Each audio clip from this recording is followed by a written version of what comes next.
Ikhwani, salam alaikum, j'espère que vous allez bien. Alors, comme je vous ai promis lors de la dernière vidéo, nous allons voir dans cette vidéo, c'est-à-dire les différentes courbes représentatives des puissances des panneaux photovoltaïques. Alors, bien sûr, chaque panneau, normalement, il a certains critères, et ces critères sont caractérisés c'est-à-dire la puissance délivrée par le panneau, par la tension délivrée par le panneau, l'intensité délivrée par le panneau. Et bien sûr, on doit connaître le courant de court-circuit, la tension en circuit ouvert et bien sûr déterminer le point de puissance maximum. Donc tous ces paramètres-là, on peut les faire juste à partir de diagrammes, c'est-à-dire dont nous allons voir tout de suite. Vous avez normalement deux types de courbes. Vous avez la courbe intensité en fonction de la tension. Et cette courbe intensité en fonction de la tension, donc à l'intersection de la courbe avec l'axe des abscisses, l'axe des ordonnées qui définit les différentes intensités, vous avez l'intensité du court-circuit. Et en pointillé ici, vous avez l'intensité, d'accord, de fonctionnement de votre panneau.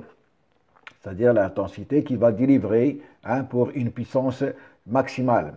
Et de l'autre côté, sur l'axe des abscisses, où vous avez les tensions, bien sûr, donc vous avez à l'intersection de cette courbe avec l'axe des ordonnées, vous avez la tension en circuit ouvert, c'est-à-dire le point de fonctionnement à vide. Et bien sûr, vous avez ici en pointillé la tension de fonctionnement de votre panneau à l'intersection, bien sûr, c'est-à-dire comment dirais-je, de la puissance maximum. Ça, c'est la courbe intensité en fonction de la tension. Donc, vous allez trouver très souvent ce genre de courbe. Et vous allez trouver également une autre courbe de cette forme-là. Donc, également, c'est une courbe puissance en fonction de la tension. Et cette courbe, bien sûr, donc vous voyez ici au sommet, vous avez c'est-à-dire la puissance maximale. Et au sommet, ici, vous avez ce qu'on appelle par le MPP, d'accord, vous avez ce qu'on appelle par le MPP, vous entendez tous parler de ça, c'est le point de maximum de puissance, le MPP, d'accord, et à ce niveau-là, bien sûr, à ce point-là, vous avez la puissance maximale, et donc vous voyez ici, c'est la puissance maximale, et vous avez la tension de travail. Donc cette courbe, c'est la puissance en fonction de la tension. Alors ces deux courbes, très souvent, vous allez les trouver, c'est-à-dire rassemblées sur un seul graphique de ce genre-là. Voilà, vous allez trouver un seul graphique où vous avez voilà, les courbes, c'est-à-dire en trait plein, intensité en fonction de la tension, et vous avez les courbes en trait pointillé, la puissance en fonction de la tension. Donc, qu'est-ce que vous avez? Donc, c'est-à-dire en ordonnée à gauche, ici, vous avez les différentes intensités. À droite, vous avez les différentes puissances et sur l'axe des abscisses, vous avez les différentes tensions. Alors, bien sûr, chaque courbe, normalement, elle est donnée pour un éclairement spécifique. Par exemple, cette courbe qui est en marron, pour un éclairement de 1000 watts par mètre carré. Et pour cette courbe, nous avons une courbe de puissance de la même couleur qui est en pointillé, c'est-à-dire qui représente, la courbe pour un éclairement de 1000 watts. Pour 800 watts par mètre carré, vous avez la courbe verte que vous voyez ici, et la courbe en pointillé vert, c'est la courbe qui correspond, d'accord, à la puissance en fonction de la tension. Alors, nous allons, c'est-à-dire voir comment est-ce qu'on peut lire sur ces courbes la puissance, comment est-ce qu'on peut définir la tension de fonctionnement, définir l'intensité, etc.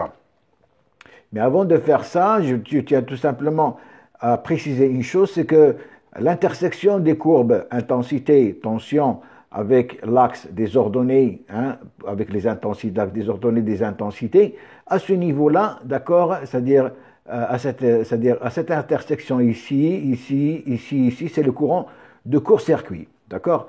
Donc c'est-à-dire à ce niveau-là, vous avez ce qu'on appelle par l'intensité de court-circuit. Donc l'intensité de court-circuit, c'est l'intersection, d'accord, de la courbe avec l'axe des ordonnées, donc ICC. Vous voyez, ça, c'est-à-dire là où vous avez une tension nulle, pour une tension nulle, vous avez ici, d'accord, c'est-à-dire la valeur du courant de court-circuit. Par exemple, pour 1000 watts, c'est une valeur qui est inférieure à 9 ampères. Peut-être elle est de 9,6 ampères, de 8,6 ampères. Par exemple, pour 800 watts, on va trouver une valeur de 6,9 ampères et ainsi de suite. Donc ça, c'est le courant de court-circuit pour une tension qui est nulle. De l'autre côté, bien sûr, pour une intensité qui est nulle, vous allez avoir à ce niveau-là, c'est-à-dire ça, c'est la tension circuit ouvert.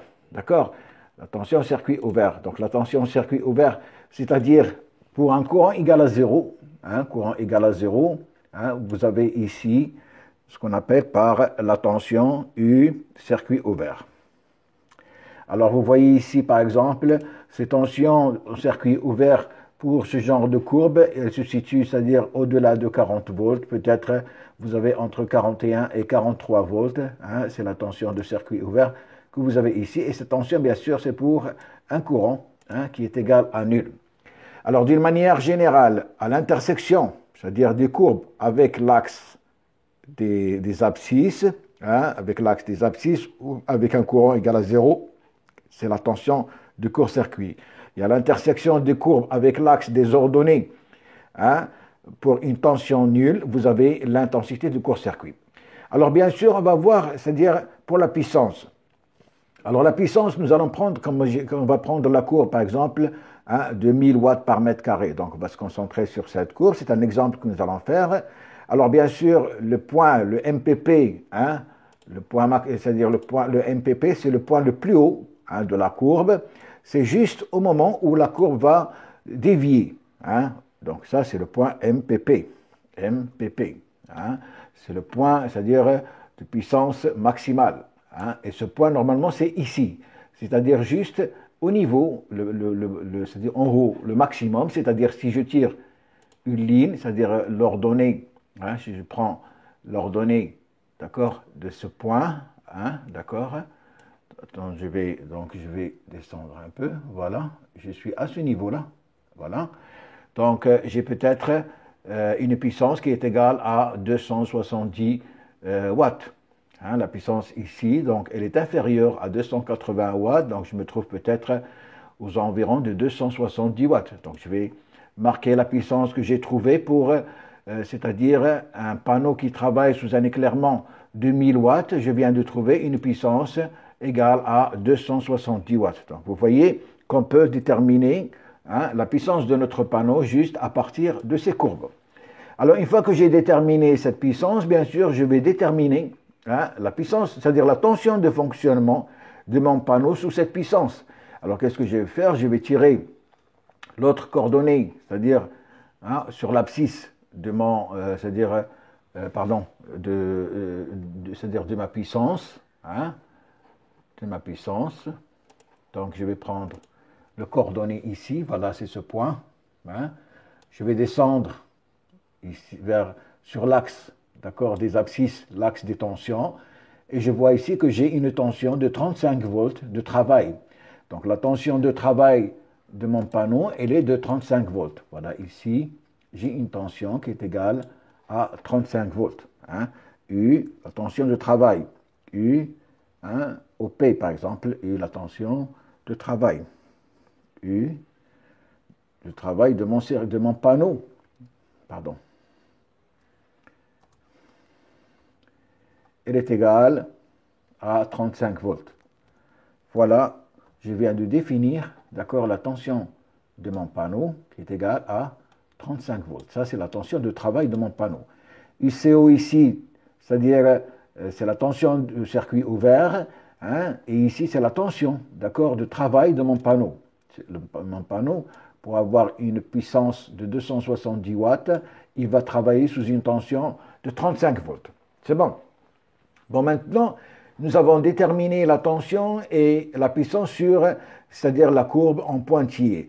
Nous allons voir maintenant l'intensité de travail. Alors, pour voir l'intensité de travail, bien sûr, sur cet axe, c'est-à-dire sur la projection de la puissance, sur l'axe des tensions, je vais prendre avec l'intersection de la courbe intensité-tension, c'est-à-dire à ce point-là, je vais tirer une ligne et voir c'est-à-dire j'ai une intensité de combien? Donc attention, je viens ici à ce point, d'accord, comme ça, je regarde, voilà, et je regarde à ce niveau-là, d'accord, j'ai une tension, j'ai une intensité de combien? Donc vous voyez que j'ai pris, c'est-à-dire avec l'intersection, hein, j'ai pris, c'est-à-dire avec l'intersection ici, hein, l'intersection de la courbe des intensités avec l'axe, c'est-à-dire la projection de la puissance sur l'axe des tensions. J'ai pris l'intersection de cet axe avec la courbe des intensités et j'ai tiré, d'accord, une ligne pour voir un peu l'intensité avec laquelle je vais travailler. Et je vais trouver une intensité, donc j'ai ici 6, 7, hein, peut-être c'est 7,6 ampères. Hein, 7,6 ampères. Donc l'intensité de travail ici, hein, I, d'accord, IOP, l'intensité de travail de mon panneau égale à 6, elle est égale à 7, pardon, à 7,4, 7,5, 6, 7,6, hein, 7,6 ampères. 7,6 ampères. Donc, voilà la valeur de l'intensité de mon panneau. 7,6 ampères. Attention, ce n'est pas 76 ampères. 7,6 ampères. Voilà. Donc, je viens de déterminer l'intensité de travail de mon panneau et je viens de déterminer la tension. Alors, bien sûr, je peux vérifier parce que je suis en train de travailler, c'est-à-dire je n'ai pas une échelle qui est précise, donc normalement, comment dirais-je, la puissance, elle est égale à UI, donc la puissance de mon panneau, elle est égale à la tension de travail que multiplie l'intensité de travail. Alors, si je fais un calcul, d'accord, normalement, avec ce que je viens de trouver, 7,6 que multiplie 270, je trouve 205. Pardon, je me suis trompé. 7,6 que multiplie la tension de travail de 35, pardon, que multiplie 35. 266, donc peut-être que c'est un peu plus que 7,6, donc pour bien vérifier, je vais prendre I, d'accord, je vais prendre I égale, d'accord, je vais le faire par calcul, égale à la puissance sur la tension, c'est-à-dire 270 divisé par la tension de 35, donc 270, divisé par 35, et je vais trouver une intensité, c'est-à-dire exacte, égale, d'accord, alors 270 divisé par 35, voilà 7,71 ampères. Voilà l'intensité exacte. Alors c'est normal, je viens de vous dire que c'est-à-dire je n'ai pas un graphique à l'échelle, donc si le graphique était à l'échelle, je peux très bien déterminer les valeurs exactes, mais comme j'ai déterminé la tension, c'est une valeur exacte, je viens de trouver 35 volts, il suffit tout simplement de diviser la puissance par la tension, et vous allez trouver l'intensité exacte. Donc ici, hein, je rectifie, c'est 7,71. Donc vous voyez qu'avec ce graphique, on peut déterminer facilement les différentes valeurs, hein, de mon panneau. Donc on vient de déterminer la puissance de travail de mon panneau, je viens de déterminer, c'est-à-dire la tension de travail de mon panneau, son intensité de travail. J'ai, c'est-à-dire ici le point c'est-à-dire l'intensité de court-circuit, ici elle est égale, donc ici à peu près à 8,4, pardon 8,6 hein, ampères, et la tension en circuit ouvert, elle est c'est-à-dire pour la courbe de 1000 watts, elle est de 43, d'accord, volts. Donc vous voyez qu'on vient de déterminer pratiquement toutes les valeurs. Et bien sûr, si je connais, c'est-à-dire la surface de mon panneau, supposons que je vais prendre un panneau avec une surface de 1,7 mètres carrés, je prends un panneau avec une surface égale à 1,7 mètres carrés, 1,7 mètres carrés, d'accord, mètres carrés. Alors pour cette surface, je vais déterminer le rendement. Alors, et ce rendement, on va le calculer, d'accord? Normalement, le rendement grand R, il est égal à, c'est-à-dire grand R, il est égal à la puissance qu'on vient de trouver sur, c'est-à-dire la puissance maximale sur la puissance lumineuse. Donc elle est égale à la puissance maxi, hein, qui est la puissance crête de mon panneau, sur, d'accord, sur la puissance lumineuse qu'on a vue la dernière fois. On avait déterminé cette puissance lumineuse. Et la puissance lumineuse, on avait dit que normalement, elle était égale, elle est en fonction de l'éclairement et en fonction de la surface. Et la puissance lumineuse, on avait trouvé qu'elle était, c'est-à-dire on va trouver qu'elle va être égale à 1000 qui multiplie 1,7 mètres carrés, c'est-à-dire 1700. Dans ce cas, on va trouver, c'est-à-dire R, qui va être égale à la puissance maximale qui est de 270 watts, donc 270 divisé par l'éclairement, c'est-à-dire 1000 qui multiplie 1,7, d'accord? Et nous allons trouver une puissance, c'est-à-dire un rendement égal à 0,156, c'est-à-dire, si vous voulez, c'est un rendement de 15,6%. Voilà, on vient de déterminer notre rendement juste avec ces valeurs. Donc vous voyez qu'on peut déterminer également le rendement de notre panneau et voir, c'est-à-dire est-ce qu'il nous convient ou est-ce qu'il ne nous convient pas, et déterminer pratiquement toutes les valeurs de la plaque signalétique de votre panneau. Voilà, j'espère que cet exemple va vous servir à quelque chose.